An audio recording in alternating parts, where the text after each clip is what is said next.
Assalamualaikum warahmatullahi wabarakatuh. Waalaikumsalam Waalaikumsalam warahmatullahi warahmatullahi wabarakatuh. Kita lanjutkan materi kita. Hari ini masih membicarakan variabel lag. Variabel lag apa itu ya? Kita review.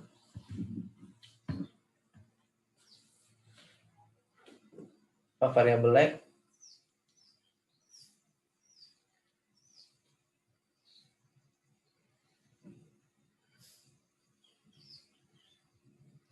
Variabel T-1 apa itu? Variabel lag. Nah, coba nanti dicari lagi definisinya. Ingat lagi ya, kita sudah bahas itu. Ini kita mau menggunakan model dengan variabel lag yang implementatif yang bisa kita pakai untuk penelitian di skripsi Anda. Atau bisa dipakai untuk penelitian-penelitian yang sifatnya implementatif ya. Nah, variabel model yang kita pelajari ini adalah model partial adjustment model atau model yang bahasa Indonesia ya model PAM singkatannya, diperkenalkan oleh Nerloff sekitar tahun 70-an. Model ini menyatakan bahwa variabel terikat itu dipengaruhi oleh variabel terikat yang lalu dan variabel independen lainnya. Jadi ada variabel terikat juga yang mempengaruhi dia, tapi variabel terikat yang lalu. Itu variabel lag namanya. Atau variabel tidak bebas mempengaruhi variabel tidak bebas yang lalu atau periode sebelumnya mempengaruhi variabel bebas sekarang. Misalnya ya, jumlah beras saat ini itu dipengaruhi oleh harga pupuk dan jumlah beras tahun yang atau 1 bulan yang lalu. Jadi kan variabel bebasnya adalah jumlah beras, tapi dia dipengaruhi oleh jumlah beras tahun yang lalu atau 3 bulan yang lalu atau 1 bulan yang lalu. Itu namanya variabel lag. Jadi masuk akal dia. Jadi jumlah beras produksi sekarang ini dipengaruhi oleh stok jumlah beras tahun yang lalu atau bulan yang lalu, yang kita namakan dengan stok. Jadi variabel lag itu juga bisa mempengaruhi variabel lag yang tidak bebas itu bisa mempengaruhi variabel lag yang bebas. Nah, kita lihat bagaimana spesifikasi dari model partial adjustment ini ya, model penyesuaian parsial. Nah, itu bahasa Indonesia. Nah, ini ada tesis saya nih. Tesis saya tahun 2011 dulu ya. Mungkin bisa Anda lihat. Nanti beginilah cara kita, saya harapkan Anda membuat video nanti, bukan video ya, membuat mini skripsi itu. Jadi ada ruang lingkup penelitiannya. Ini tentang impor beras di Indonesia. Nah, jadi saya menggunakan dari data tahun 75 sampai data tahun 2019. Dan 2 tahun kemudian saya pertahankan di dalam sidang. Jadi permintaan impor beras itu dipengaruhi oleh harga beras dalam negeri, harga beras luar negeri, pendapatan dalam negeri, dalam hal ini PDB, dan juga impor beras 1 periode yang lalu. Nah, jadi variabel tidak bebasnya itu impor beras 1 periode yang lalu. Jadi ada variabel. Nah, bagaimana? Ini sumber data yang digunakan dari BPS, ada FAO, dari Badan Dunia, ini dari PBB ya, yang menangani masalah pangan. Kemudian saya juga menggunakan data dari Statistik Ekonomi Keuangan Indonesia yang minggu lalu saya tunjukkan bagaimana cara mengaksesnya. Nah, ini dirilis oleh BI, Statistik Ekonomi ekonomi keuangan Indonesia. Kemudian data juga dari Bulog. Jadi banyak sumbernya ya. Nah ini harus kita sebutkan dalam penelitian. Setelah kita menyebutkan ruang lingkup, jenis dan sumber data, jenisnya ini jenis data sekunder.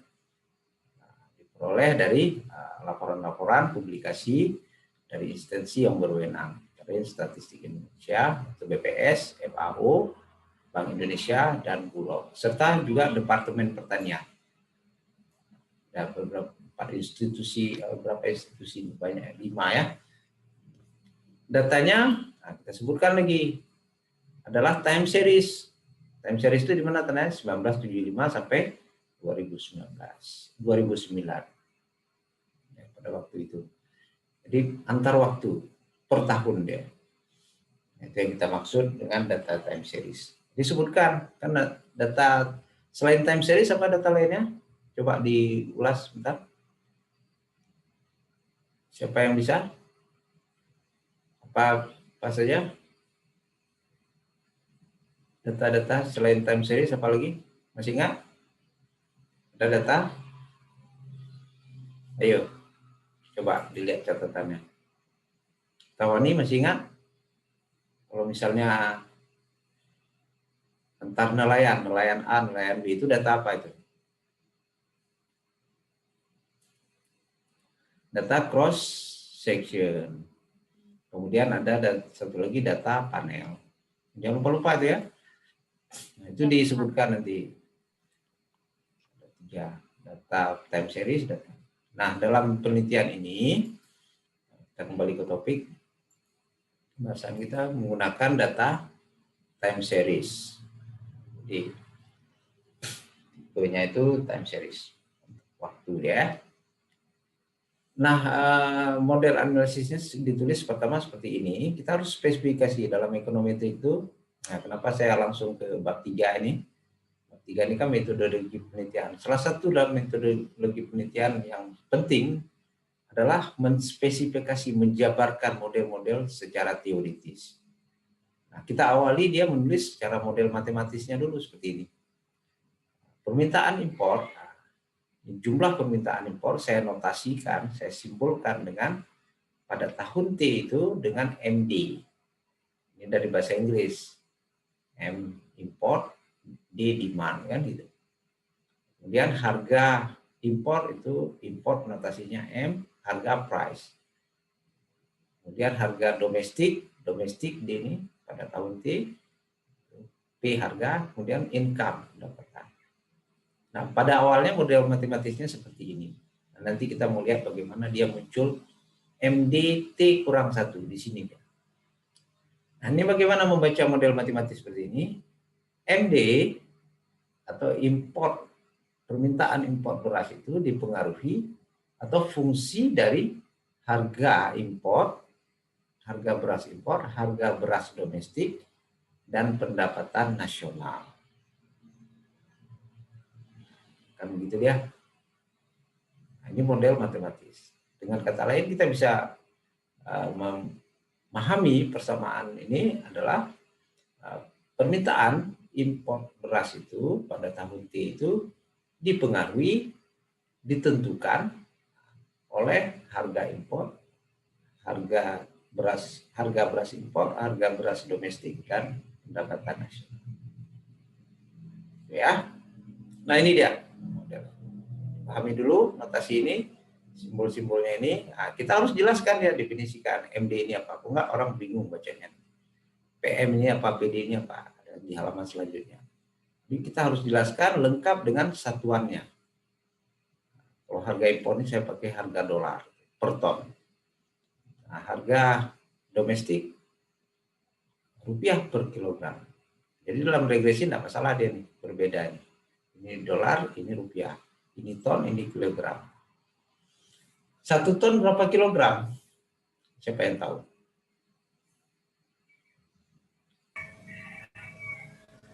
Seribu. Ya? Pak. 1000 kilo, Pak. 1000.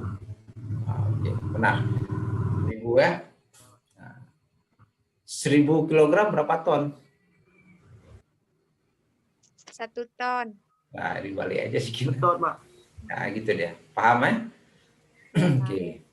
Ini dibuat notasinya, setiap kita memberikan simbol jangan bingung orang, kita jelaskan. Lengkap dia definisinya, ini harga beras impor, PM, dan satuannya. Nah, ini juga miliar ini, Pak saya tulis ya. Ini rupiah ya. Nah, model, setiap model itu kita harus ada rujukan. Nah, ini sekarang kita coba bagaimana model yang ini tadi, model teoritis ini kita terjemahkan menjadi lebih lanjut agar kita bisa mendapat model yang kita inginkan dan relevan dalam penelitian ini. Nah, permintaan impor itu kalau kita terjemahkan dalam regresi itu kan ada konstantanya alfa 0 itu ditambah koefisien alfa 1 PM. Kan bisa kita tulis seperti itu kan? Ya, berarti ini regresi. Kalau di statistik kan ini Y sama dengan ini X1, ini X2, ini X3. Gitu kan? Jadi jangan bingung ini Y-nya kok dari sini. Kalau dia di sebelah sama dengan berarti ini menjadi variabel bebas. Kalau sama dengan sebelah kiri tangan saya ini itu menjadi variabel tidak bebas. Oke, tandanya pemisahnya di sini. Jadi boleh saja Y di sini. Tetap ini menjadi variabel. Notasi itu bebas ya. Asal logis dan masuk akal dan ada dasarnya. Oke, ini model regresi berganda biasa. Kita mau transformasikan menjadi model partial adjustment model atau disingkat dengan model PAM. Nah, model PAM itu ada asumsi yang harus dipenuhi. Itu yang mengembangkannya adalah Nerloff tahun 72. Dia yang membuktikan dan melahirkan model ini. Dasarnya itu dari Koek diambil. Jadi memang sebelum dia bangun ini memang udah ada dasar pemikiran ya, dia sempurnakan lagi. Nah, ada asumsi yang harus dipenuhi.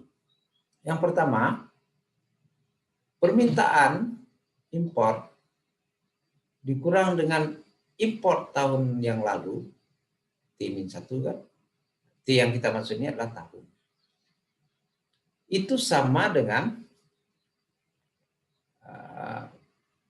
permintaan yang diinginkan, nah dia pakai bintang, dikurangi dengan permintaan impor tahun yang lalu. Dengan kata lain, ini adalah impor yang diharapkan ya. Ini kita tidak tahu jumlahnya berapa. Tetapi dia ada parameter yang menentukan. Ini dasar teorinya. Jadi kita buat saja ini persamaan ini. Nah, nanti kalau ada permintaan uang, Anda tinggal ganti simbolnya. Nah, ini dia sama dengan. Kami buat sama dengan. Artinya ada parameter yang tidak kita ketahui bagaimana mendapatkan impor yang sebenarnya itu. Nah, ini dasar pemikiran Nerloff. Nah, ini harus ditulis nih. Dari sini, ini teoritis saja nih. Kita kutip dari Nerloff. Kita bisa sederhanakan persamaan ini supaya kita dapat nanti ya persamaan yang ingin kita estimasi. Yang ini import tahun yang lalu ini kita geser ke kanan. Kita pindahkan ke kanan. Dia menjadi tambah kan? Oke, pindah dia menjadi. Nanti kita salin ulang. Beta dikali dengan import yang diharapkan dikurangi dengan import tahun yang lalu ditambah dengan permintaan import tahun yang lalu. Oke. Nah, kemudian langkah selanjutnya, ini bisa kita sederhanakan lagi. Ini ada yang sama nih ya. Ini ada yang sama. Nah, ini MD ya. Ini MD nanti saya perbaiki aja sih. Oke. Ini MD. Oke. Ini ada yang sama, Anda perhatikan ini sama dengan ini. Maka kita satukan saja variabelnya. Kita bisa tulis dia 1 kurang Ini kita kalikan ke dalam semua. Beta kali MD bintang, beta kali min MD T kurang 1 itu sama dengan ini dia kan, beta MD. Nah, ini kan sama ini. Nah, kita bisa sederhanakan menjadi seperti ini. Ini sama dia dengan ini. Jadi MD dikali 1 kan MD. MD dikali beta, berarti beta MD, berarti sama. Itu caranya ya, ini matematik dasar dulu di SMP.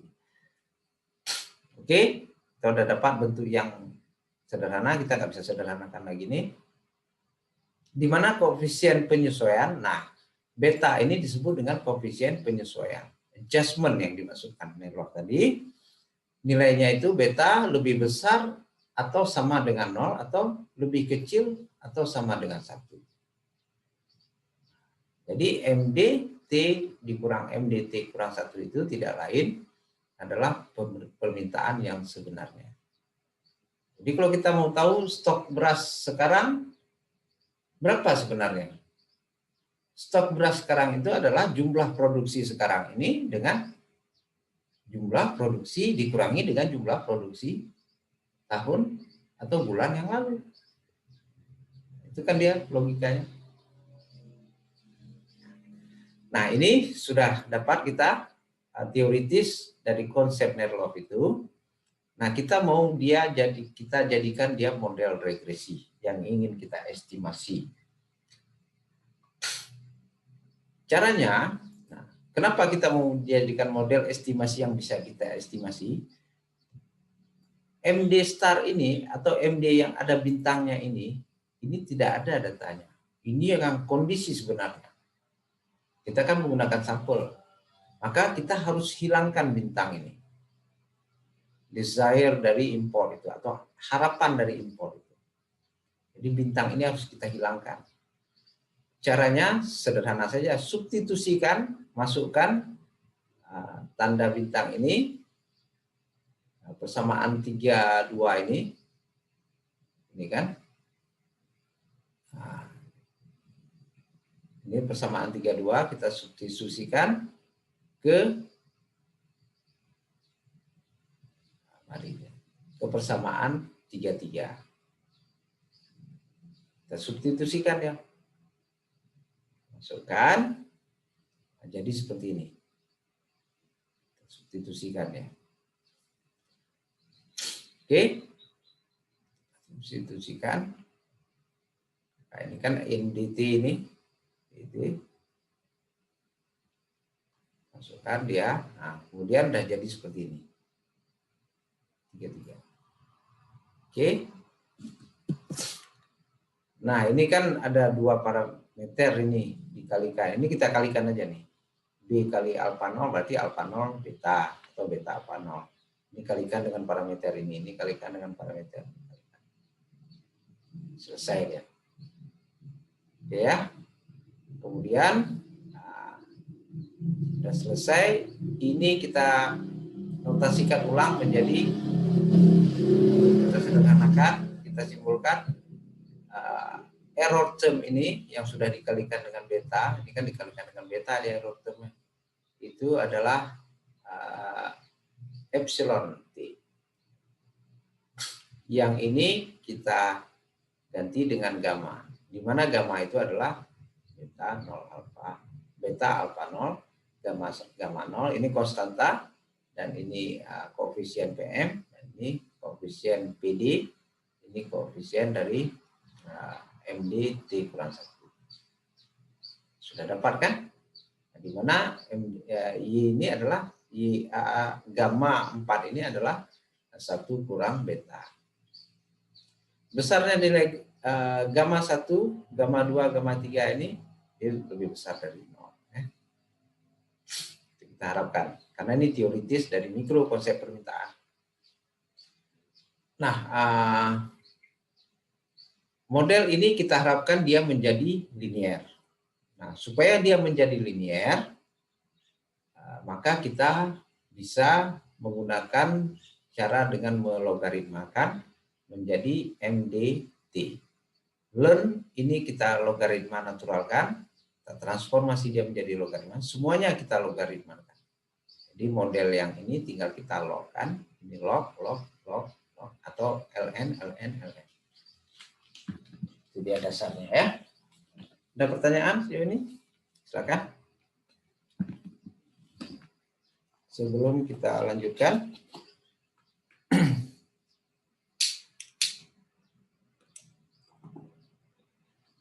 Ada pertanyaan? Kalau nggak ada. Nah, inilah regresi yang ingin kita estimasi. Ya. Nah, nanti saya kasih contoh atau soal yang lain. Coba Anda nanti turunkan persamaan partial adjustment model ini dengan kasus yang lain. Kasus nanti suku bunga, permintaan uang yang dipengaruhi oleh suku bunga, pendapatan nasional, dan ya dua situ saja. Kalau ini 3 variabel, nanti kita coba 2 variabel. Nah, inilah yang ingin kita estimasi nanti. Ya. Ada yang mau ditanyakan sejauh ini?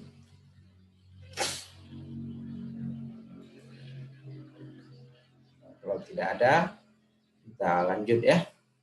Kita lanjut ke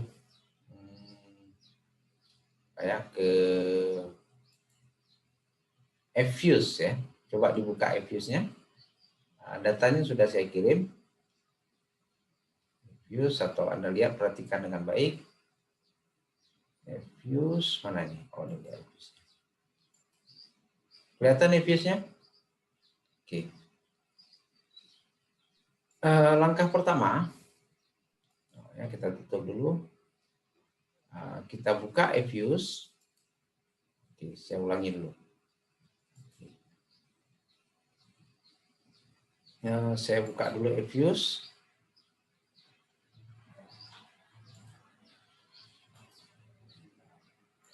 Oke, di mana Fuse saya ini?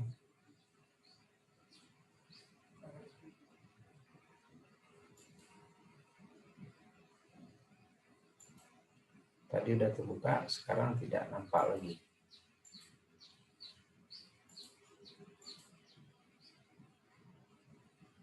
Oke, di sini ada Fuse.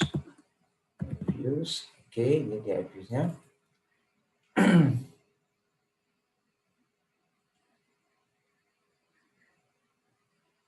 Saya ingin tunjukkan.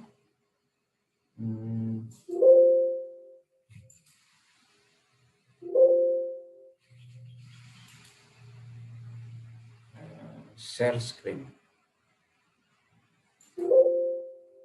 Zoom saya mana? Oke, ini dia Zoom. Ini. Oke, share.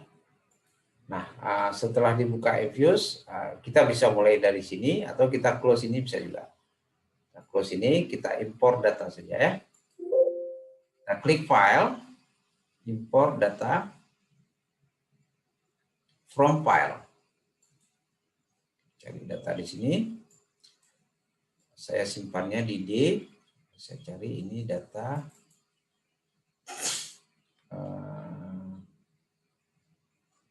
ekonometrika. Saya coba yang ini dulu ya. Import beras. Nah, ini data mentah namanya. Oke, nah ini telah terbuka. Kita next. Finish. No. Nah, ini dia ada import, permintaan import, harga beras domestik, pendapatan nasional kita asosiasikan dengan PDB, kemudian harga beras import. Oke, kita bisa mengetik, membuat perintahnya itu seperti ini. Kita run dulu estimasi modelnya. Kita lihat dulu bagaimana hasilnya kalau kita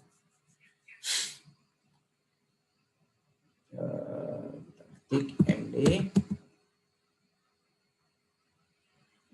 atau kita klik saja yang pertama, ini variabel tidak bebas berarti dia klik yang kedua ini, yang ketiga ini, yang keempat.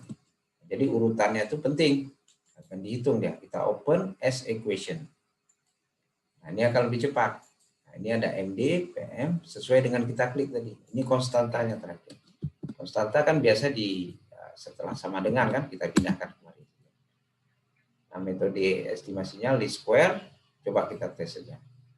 Hasilnya seperti ini ya. Nah, ini sudah dapat, tidak, ini signifikan 5%, ini signifikan, ini tidak signifikan, ini tidak signifikan. Oke, kalau begini regresinya tentu kita harus logkan ya, logaritma. Jadi kita pakai sekarang model Nearlog. Model Nearlog tadi apa? Permintaan impor itu dipengaruhi oleh harga beras domestik, harga beras impor, pendapatan nasional, dan impor tahun yang lalu. Nah, pertama kita lakukan, kita bikin dia linear dulu. Cara membuat dia linear bagaimana? Caranya begini. Kita generate dia, generate variabel, kita learn kan. Kita namakan variabelnya learn, ln, underscore di bawahnya, MD. Itu sama dengan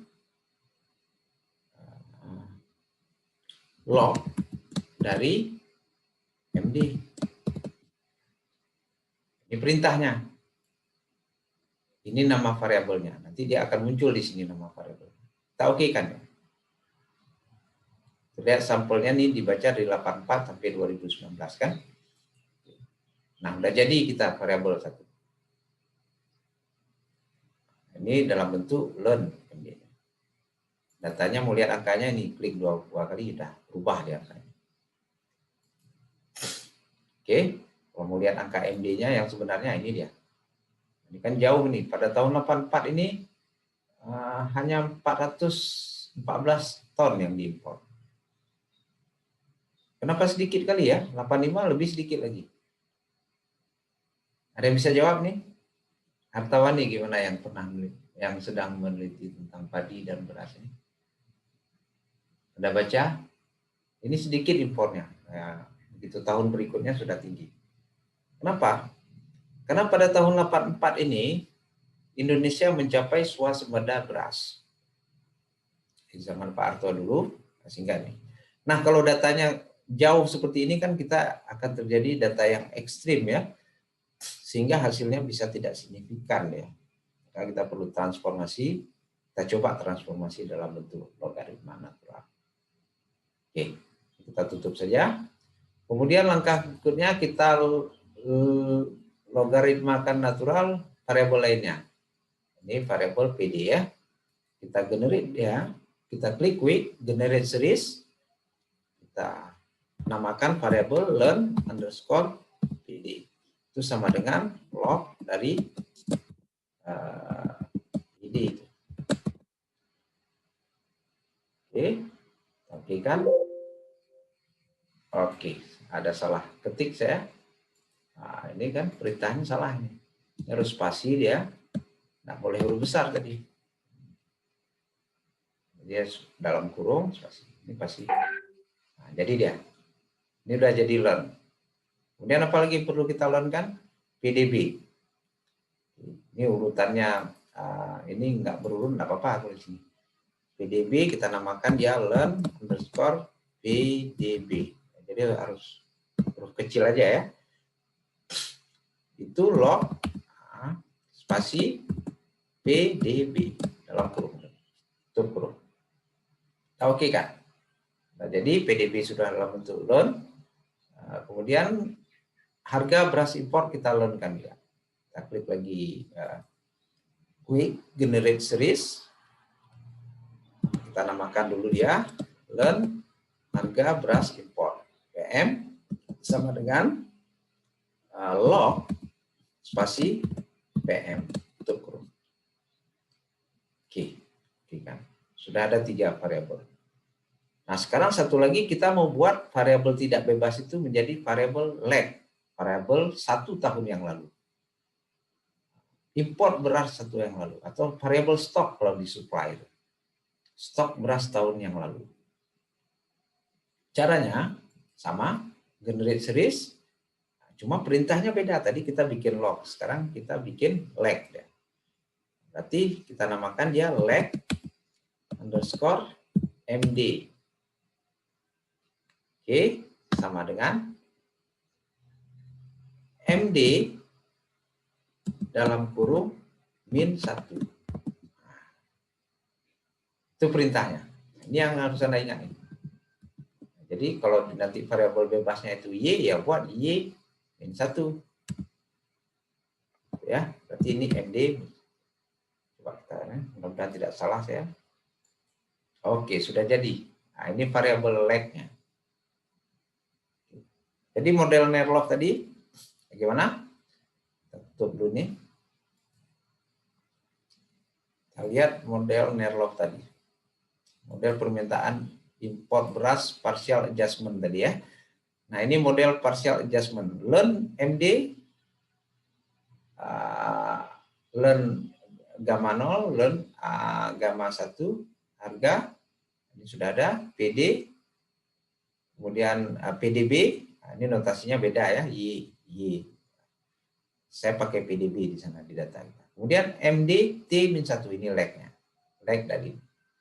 Jadi impor beras dipengaruhi oleh harga impor, harga beras impor, harga beras domestik, pendapatan nasional, dan permintaan impor tahun yang lalu. Bisa dipahami ya? Nah, ini yang mau kita estimasi, kita pakai EFUSE. Kita kembali ke EFUSE. Kita kembali ke EFUSE. Mana EFUSE-nya? Ini dia. Oke. Nah, kita ingat langkah pertama kita mau run, dia mau estimasi. Variabel tidak bebasnya adalah MD tadi kan. Kita klik dia pertama. Yang kedua, harga beras impor. Yang ketiga, harga beras domestik. Yang keempat, pendapatan nasional. Di sana Y, di sini PDB ya. Itu notasi saja. Kemudian yang terakhir adalah impor beras tahun yang lalu. Leg MD. Jadi kalau 2 tahun yang lalu kita kasih ketik dia bin 2 tadi. Ini kita klik kanan, kita open as equation. Nah, ini dia formulasinya. Terlihat tadi ini konstantanya di ujung ya.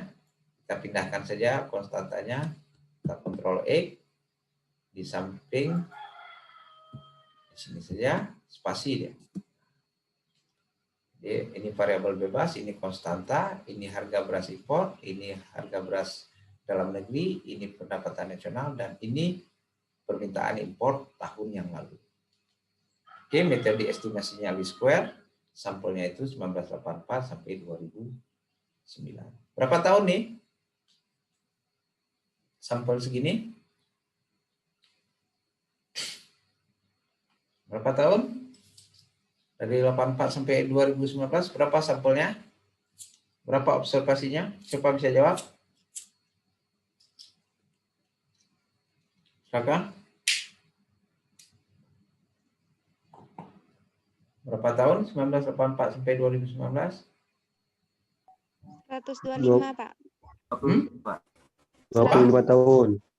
25. 26 ini lihat di sini. Nah, 26 observasi. Kelihatan kan? Nah, perlu dihitung pakai tangan ini. Oke, kita udah pakai komputer. Nah, saya mau tunjukkan ini tadi. Ini perhatikan ya. Oke, kita oke kan? Nah, ini dia jadi. Ya. Signifikan, tidak signifikan, tidak signifikan. Nah, berarti kalau tidak signifikan kita tambah lagi datanya. Data saya pakai dari tahun 75. Signifikan hasilnya. Jadi kalau 26 tahun itu agak kurang ya. Nah, tetapi ini kita sudah tahu bagaimana cara mengestimasi lag variable tadi ya. Oke, sekarang kita mau hitung ini kita ketik dia prop. Kita tampilkan dalam bentuk persamaan ya. Ini bisa kita copy. Anda copy mau pindahkan ke Word boleh. Ctrl C. Kita buka Word. Ini di-OK kan. As display. pindahkan ke Word. Saya tunjukkan ya satu persatu caranya. Oke, saya share dulu biar Anda lihat prosesnya satu persatu. Bentar ya. Share screen kembali lagi. Microsoft Word yang baru. Oke, ini kelihatan. Ctrl V saja di sini.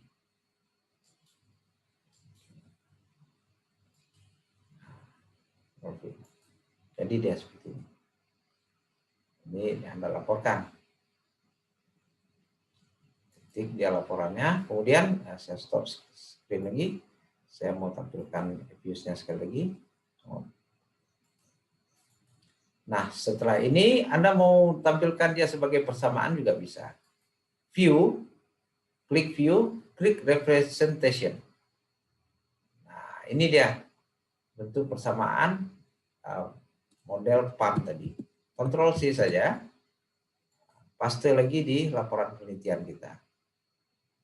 Oke, saya share screen-nya, Anda biar tahu step-nya. Nah, tadi laporan penelitian ini dia. Nah, Ctrl V di sini. Ini dia hasilnya. Nah, ini bisa dirampingkan, ambil 4 angka di belakang koma saja, yang terlalu panjang ya. Ini 5 jadi 8 ya. Ini 4 angka di belakang koma. Ini. Oke. 2 ya.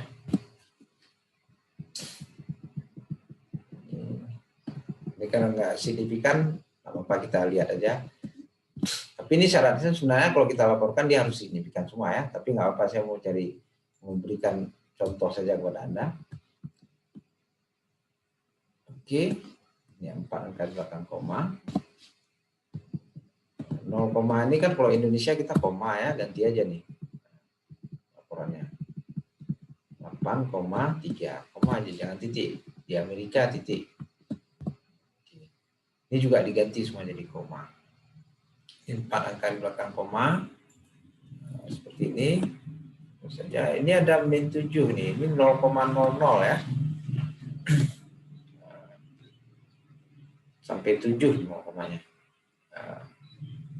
Jadi maksud dari E-7 ini artinya ada 7 angka belakang koma, berarti 0,00004 gitu ya. Nah, ini kita hapus saja. Sampai 7 kan? 1, 2, 3, 4, 5, 6, 7. Ini dia lag-nya. Oke. Nah, ini dia interpretasinya. Ini sama. Ini kita kalau mau analisis pengaruh jika harga beras impor meningkat 1%, maka akan meningkatkan ini kali ini. Ini sama seperti biasa. Nah, ada yang menarik adalah di koefisien lag ini. Oke. Nah, ini kita bisa menghitung lag MD. Itu kita bisa menghitung pengaruh jangka pendek dan pengaruh jangka panjang.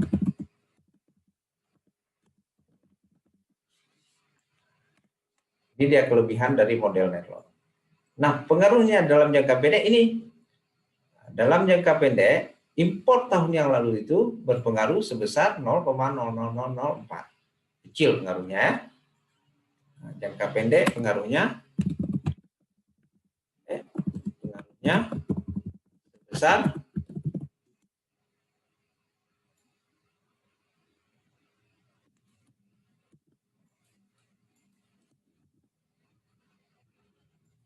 dalam jangka pendek impor beras tahun yang lalu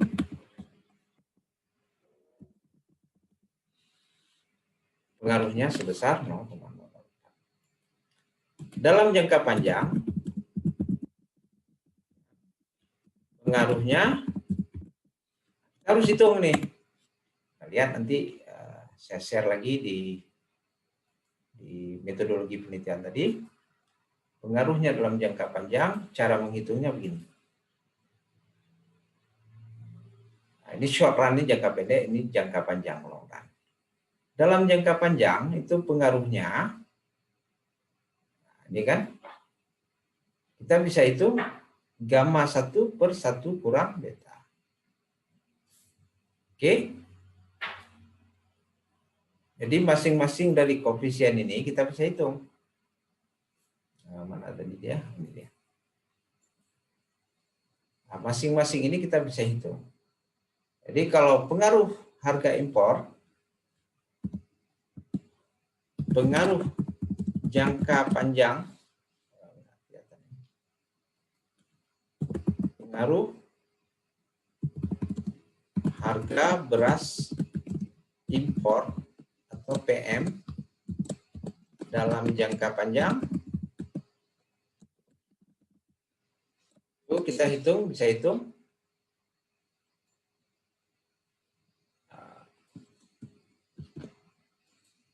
Ini dia koefisiennya kan, 8 dibagi dengan, kita ketik pakai ini aja, equation bagi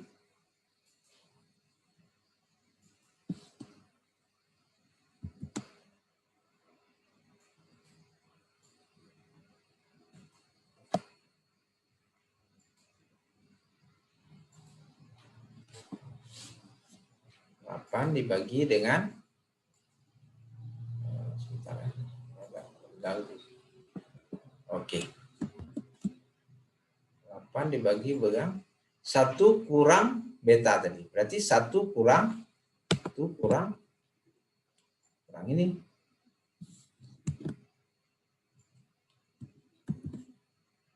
berapa 1 kurang 0,004 nih, coba itu, kemudian dibagikan, itulah dia pengaruhnya.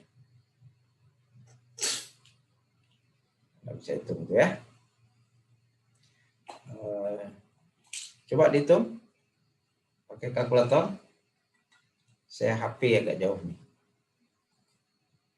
Pakai kalkulator saja. Taruh dari sini. 1 kurang 0,2.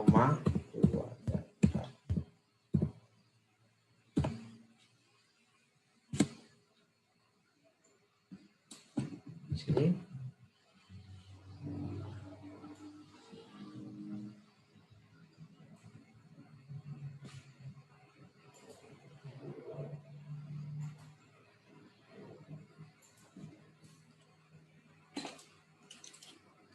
Udah hitung berapa dapatnya?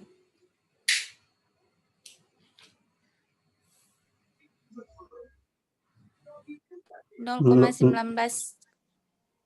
0,19. Kurangkan di bawah dulu. Baru dibagi. 0,99996, Pak. 0,999. Yang di bawahnya. Kemudian bagikan nih. 83. Apa?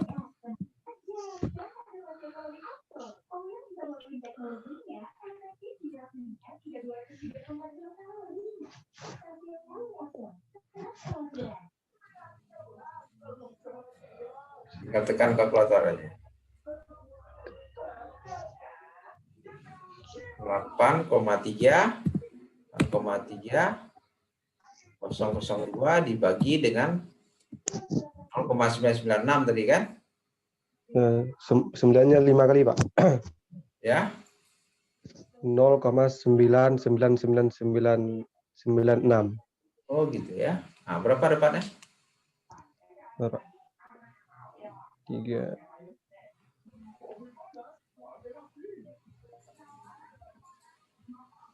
8,3002, Pak.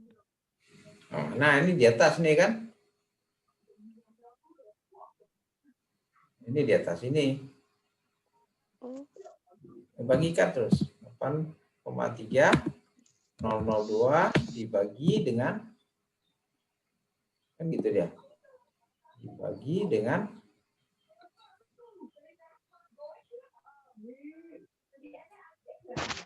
berapa? Kenapa lama sekali bagi itu aja? 8,3002332093, Pak. Itu dibagi dengan 896 tadi. Ya, Iya, Pak. Pak. 8,3002. 3002. 3002 ya. Sama ya Ya, hasilnya. 33 agak lebih panjang, Pak. Oke dah. 332009. Oke, nggak usah panjang kali. Nah, ini dia dapatnya. Dalam jangka panjang ini koefisiennya. Jadi bukan ini lagi kita pakai. Dalam jangka panjang, harga beras impor berpengaruh sebesar ini.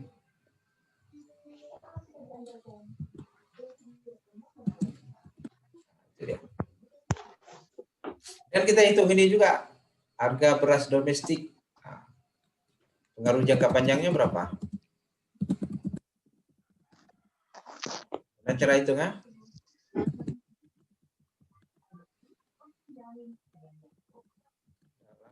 Jangka panjang.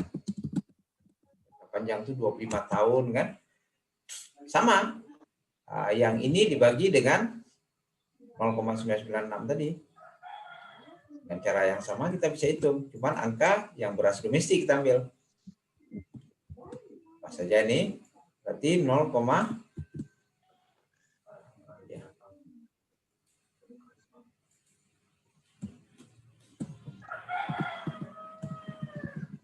saya ganti. Nah, ini untung berapa hasilnya nanti. Itulah dia. Kemudian pengaruh pendapatan, pengaruh jangka panjang. Pendapatan nasional terhadap impor. Nah, jangan lupa itu ya. Permintaan impor beras.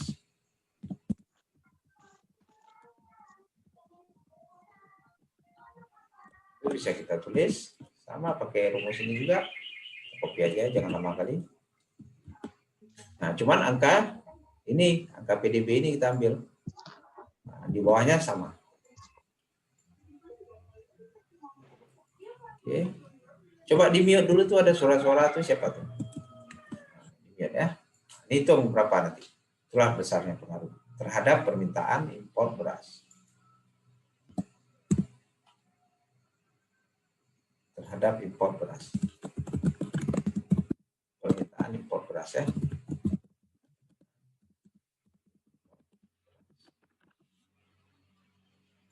Hitung sendiri nanti. Nah, ini dia. Jadi kelebihan dari model ini, dia ada lag variable, kita bisa hitung dia jangka pendek dan jangka panjangnya. Nah, nanti Anda lihat di PPT di bab 3 bagaimana cara menuliskannya. Oke. Nah, ini berarti kita bikin hipotesis dia, ada hipotesis ada pengaruh jangka pendek atau pengaruh jangka panjang. Oke. Saya perlihatkan bab 3-nya itu bagaimana kita menuliskannya. Nah, ini dia. Ini modelnya seperti ini. Ini yang kita estimasi tadi. Impor beras itu dipengaruhi oleh harga beras domestik, impor, harga beras domestik dalam negeri. Domestik itu artinya dalam negeri. Pendapatan nasional atau PDB. Kemudian impor beras tahun yang lalu. Nah, ini dia kita bisa hitung jangka pendek, jangka panjangnya. Koefisien ini dibagikan semuanya ke sini. Maka kita dapat satu-satu pengaruh jangka panjang dari harga beras impor domestik dan pendapatan nasional. Caranya ini rumusnya. Kemudian 3-4 atau subbab berikutnya jangan lupa nanti dibikin definisi operasional variabelnya. Jumlah permintaan impor beras itu apa? Ini semua variabel ini harus kita bikin definisinya. Selain kita udah jelaskan di atas ini, kita harus bikin definisinya. Dan dari mana kita ambil data itu harus kita jelaskan. Ini udah saya jelaskan ya kan. Itu paling penting. Nah, dan juga jangan lupa diberi kutipan ya, setiap model itu ada kutipannya. Model yang saya gunakan ini ada kutipannya. Ini dari sini saya ambil. Itu dia. Oke. Itu dia sedikit dari model partial adjustment ya. Ada pertanyaan? Nanti Anda coba sendiri ya. Nanti ini kan ada model. Ini tadi teorinya ini kan, teori Nerloff. Jadi diawali dari persamaan 31. Coba Anda baca ini. Ini modelnya dipengaruhi oleh import, harga beras impor, harga beras domestik, dan harga dan pendapatan nasional terhadap permintaan impor beras. Nah, ini model matematis biasa. Kan bab 3 nih kan. Dari sini kita bisa buat model PAM. Cara membuatnya itu, jangan lupa di setiap model ini dijelaskan ya. Kita buat regresi biasa dulu. Model ini kita buat regresi. Jadi ada konstanta, ada koefisien, ini koefisien alfa 1. Kemudian ini teori dari PAM itu, buat seperti ini. Ada desire, ada bintangnya dia ini, yang diinginkan itu. Import yang sebenarnya itu bagaimana? Yang diinginkan, yang diharapkan, ekspektasi. Nah ini yang sebenarnya. Maka dia, yang diinginkan itu kita tidak tahu, maka ditaruh bintang. Berapa besarnya? Sebesarnya adalah sebesar parameter ini. Ini teori. Teori dari Nerloff ini ya. Model Nerloff, model PAM ini. Kita bisa sederhanakan MD kita tinggalkan di sini ya, MDT ini kita pindahkan ini MD ya. Saya perbaiki dulu.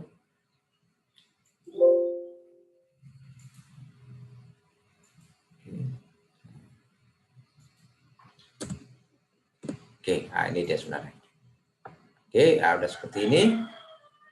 Nah ini kita bawa ke sini dia jadi plus. Nah ini dia pindah kemari. Oke. Nanti kita bisa sederhanakan. Ini kan ada MDT min 1 lag variable yang sama.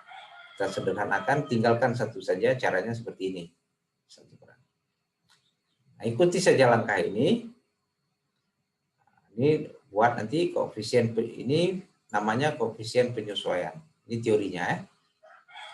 Akhirnya kita dapatkan, kita substitusikan persamaan ini ke persamaan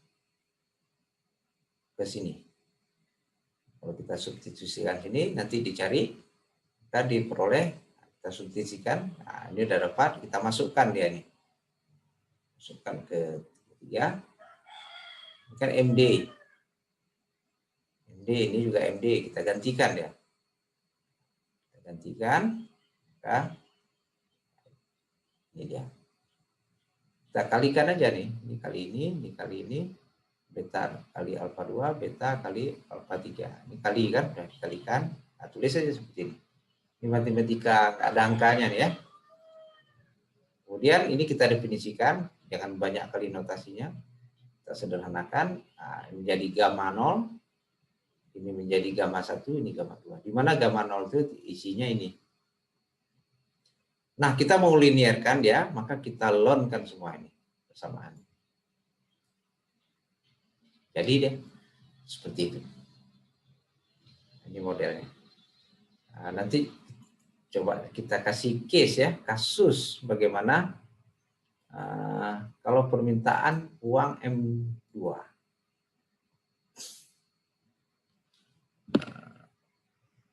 Permintaan uang ya.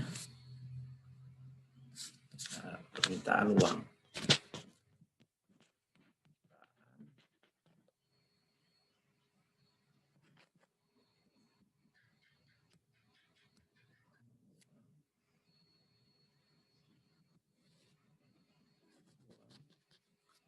M2. Nah, itu kan M2 berarti M2 sama dengan dipengaruhi oleh fungsi apa aja dia? Fungsi dari suku bunga dan PDB, pendapatan nasional. Kan begitu? Berarti M2 kalau kita buat regresinya itu sama dengan alfa 0 tambah alfa 1i tambah alfa 2 PdB. Kan begitu. Kita mau bikin lag-nya M2 dikurang, ini M2T ya. Ini ada T semuanya. T. Ini ada T, IT, DBT, pakai waktu deh. T, IT. Oke. Dikurang dengan T, salah. Saya hapus dulu. Oke. Oops. Lupa. Ini. Oke. M2 T min 1 sama dengan, ya ada parameter tadi, M2 bintang dikurang M2 T kurang 1. Nah, itu kurung. Coba Anda sederhanakan menjadi model partial adjustment model. Bisa kan? Seperti yang saya cari tadi. Tugasnya, nanti dia dapat akhirnya, oops.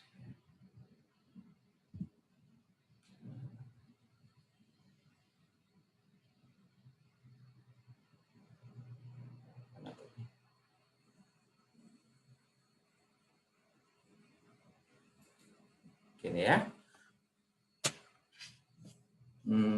Akhirnya nanti kita peroleh dia menjadi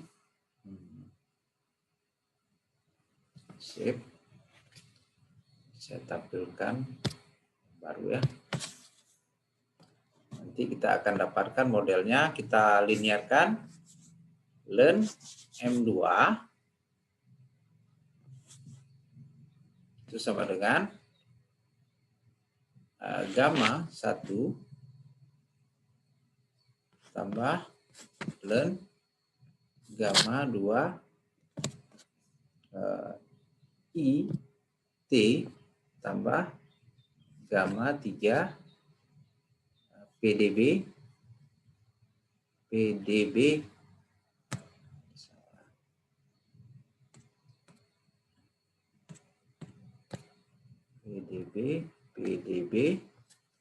T ditambah dengan 1 kurang gamma 4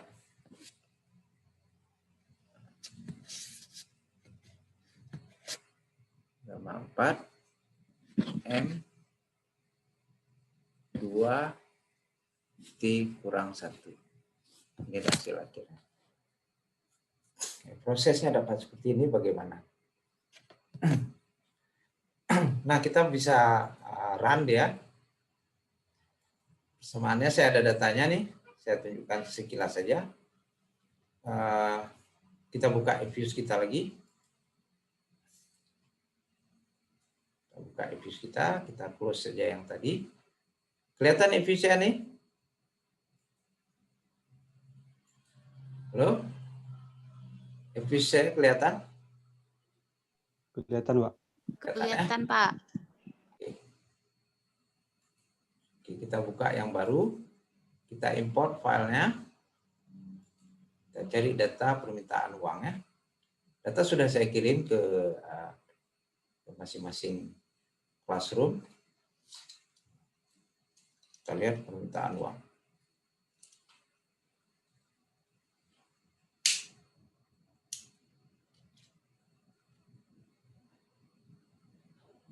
Mana?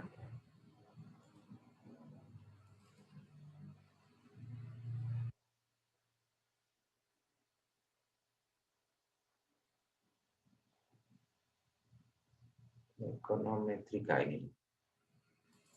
Sampel. Oke, dengan model PAM. Saya ambil data yang Excel worksheet saja ya. Kita buka, ya Nah, ini dia datanya, ada M2, ada suku bunga, ada pendapatan nasional atau PDB. Next saja, next.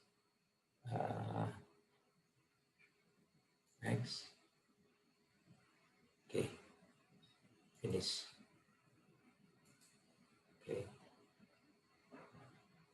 Nah, sebelumnya saya mau perlihatkan dulu bentuk datanya pada Anda. Ini bentuk data dalam kuartal. Anda pernah lihat bentuk data dalam kuartal? Nah, ini dia. 1 tahun berapa kuartal kita? Kuartal itu artinya per 3 bulan. Q1, kuartal 1, kuartal 2, kuartal 3, kuartal 4. Di per 3 bulan ya. Jadi dalam 1 tahun itu ada 4 kuartal. Ya. Kalau 1 tahun berapa semester? Kalau ditanya semester berapa? 2. 2. Berarti per 6 bulan ya kan? Nah, itu dia.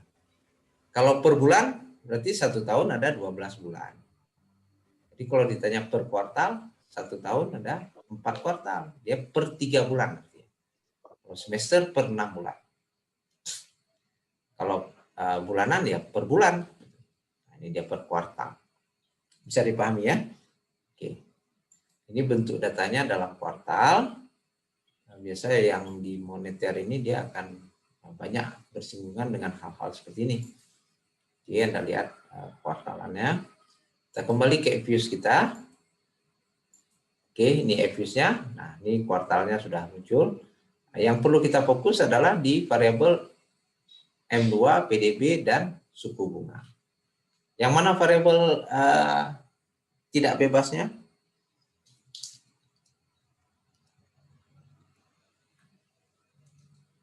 Oke, siapa bisa jawab?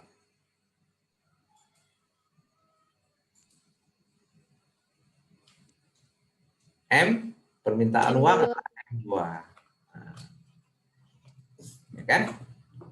2. Oke, permintaan uang dipengaruhi oleh suku bunga dan pendapatan nasional. Oke, pertama kita loan-kan dia dulu. Nah, kita loan-kan caranya seperti ini.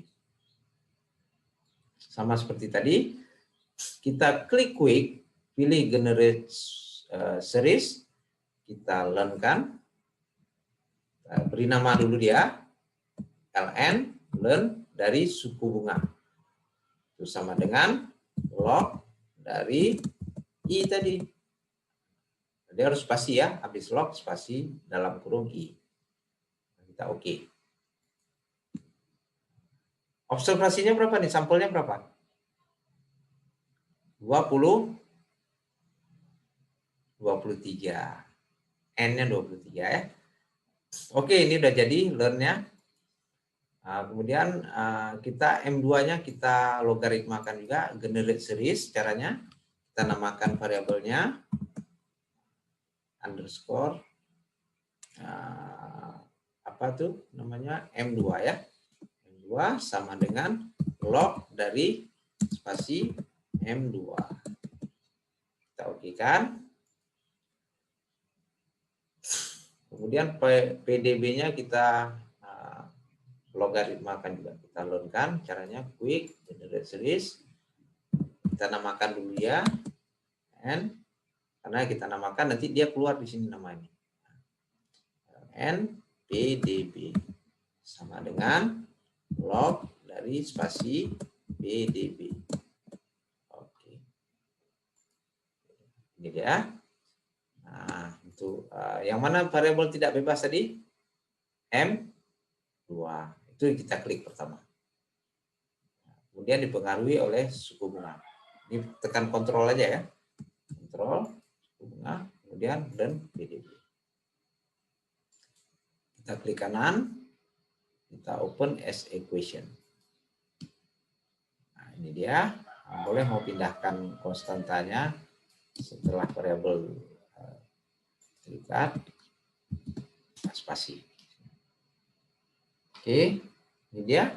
Tinggal kita run dengan estimasi least square dengan sampel 1 sampai 23. Ini dalam bentuk kuartal ya. Minggu lalu dalam bentuk bulanan kan. Oke, okekan saja. Nah, ini hasilnya signifikan ya, kecuali yang PDB. Lihat saja di sini, bandingkan dengan alfa. Oh, dia 0,00, nah ini lebih kecil dari alfa 5%. Ini signifikan 1%. Ini signifikan 5%, ini tidak signifikan. Oke? Nah, itu dia. Ini model biasa. Nah, model partial adjustment model, kita tutup saja ini. Dia perlu satu lagi variabel, kita legkan dia nih.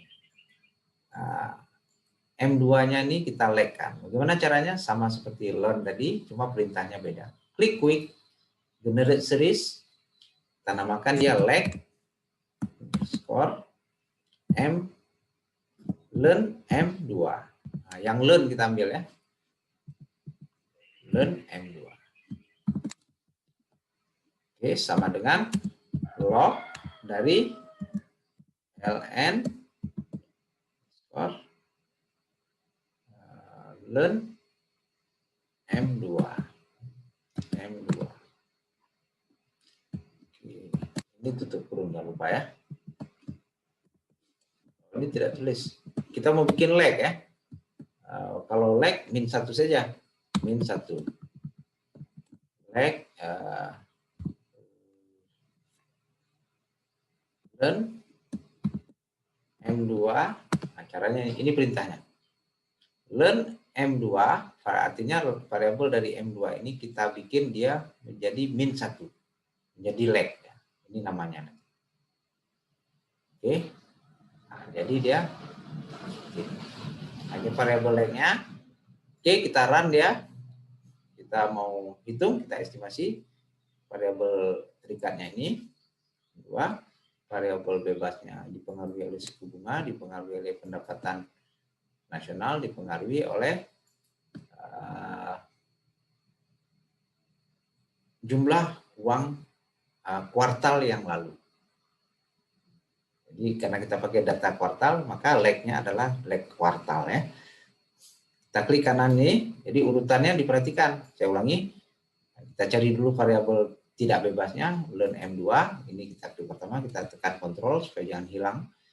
Kemudian yang kedua dipengaruhi oleh suku bunga, dipengaruhi oleh pendapatan nasional, dipengaruhi oleh permintaan uang M2 satu kuartal yang lalu.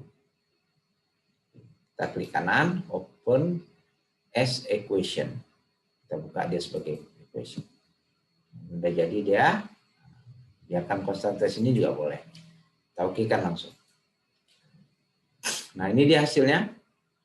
Ini tidak ada yang signifikan ya. Oke, ini sudah bagus.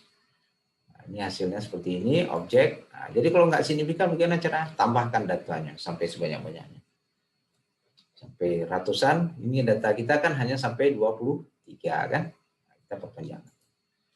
Nah, kita mau buat dalam bentuk persamaan, klik view, klik representation. Nah, ini dia modelnya. Kita ringkaskan dia menjadi 4 angka saja. Belakang koma. Oke.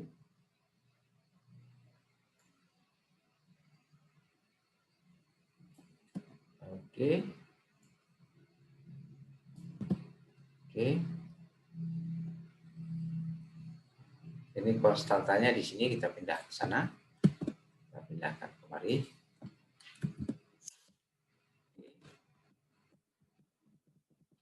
Angka saja ya. Konstantanya.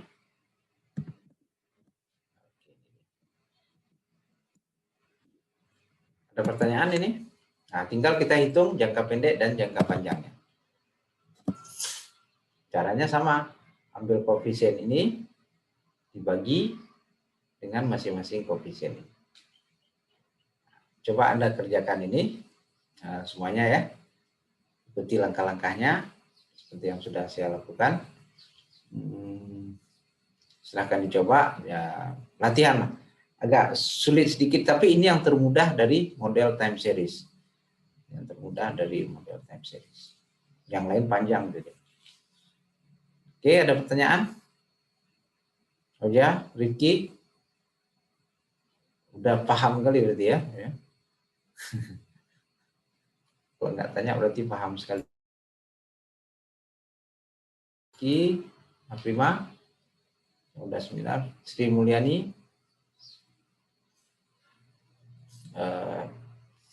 Sulaimi, pelan-pelan ya. Nanti lihat di artikel saya juga boleh, di yang artikel tahun 2011, 2012 ya. Saya kan ada tentang lama. Ini model lama nih. Saya yang lama-lama aja dulu. Nanti baru yang baru-baru kalau mau. Cukup waktu kita.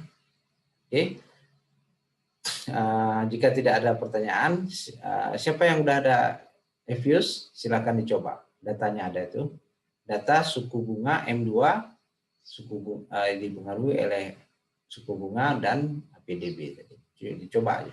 Bikin lag-nya, bikin logaritma naturalnya. Kalau itu saja udah bisa, nanti kita lanjutkan. Bagaimana membuat lag variable dan bagaimana membuat logaritma natural di Evius. Oke, di screenshot kelihatan ke saya kalau udah jadi. Kirimkan ke classroom ya. Oke, ada pertanyaan? Enggak ada? Kita foto ya.